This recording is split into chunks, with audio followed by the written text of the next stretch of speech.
সময় যে কখন স্রোতের মতো বয়ে যায় বোঝাই যায় না। আগে নিজে বায়না করতাম মার কাছে এটা খাবো ওটা খাবো করে, আর আজকে ছেলে আমার কাছে বায়না করে এটা খাবো ওটা খাবো করে। সত্যিই তাই, মাতৃত্বের এক অমূল অনুভূতি এটা।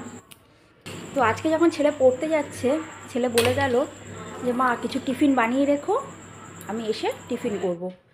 তো ভাবলাম কী দেওয়া যায় ছেলেকে, এদিকে কর্তামশাইয়ের অফিস থেকে ফেরার সময় হয়ে গেছে, তাকেও কিছু টিফিন দিতে হবে।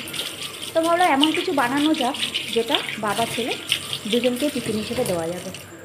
ভেবেছিলাম একটু চাউমিন বানাবো, কিন্তু চাউমিন বানাতে গিয়ে দেখছি চাউমিনটা এই মুহূর্তে নেই, ঘরে শেষ হয়ে গেছে।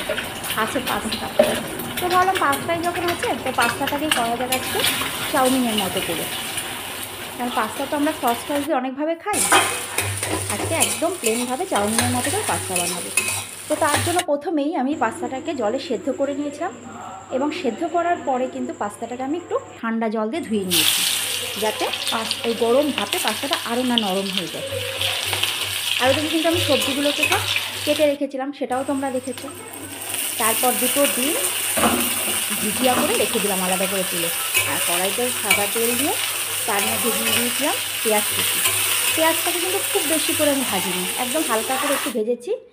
ভেজে তারপর দিয়ে দিয়েছিলাম এখানে কেটে রাখা সবজিগুলো।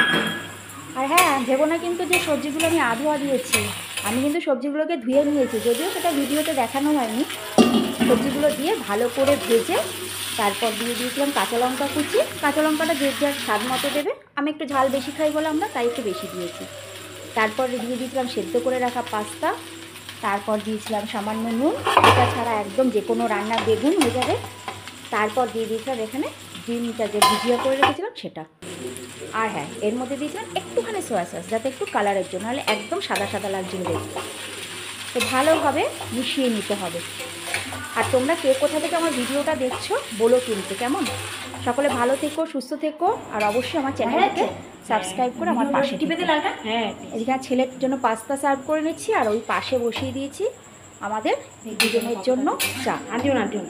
চা ছাড়া তো বিকেলটা জমবে না, তাই করে নিলাম চা। আর যেহেতু চাউমিনের মতো করেছি, তাই একটুখানি শশা কুচি দিয়ে দিয়েছিলাম ওপরে। খেতে কিন্তু মন্দ হয়নি, বেশ ভালোই হয়েছিল খেতে। ছেলে খেয়ে বললো মা পাস্তাটা কিন্তু আজকে বেশ ভালোই লাগছে। আর এদিকে চাটাও প্রায় হয়ে এসছে, যদি এখন আরও বাকি, এখনও লিকর বেরোয়নি, সাদা সাদা লাগছে দেখতে।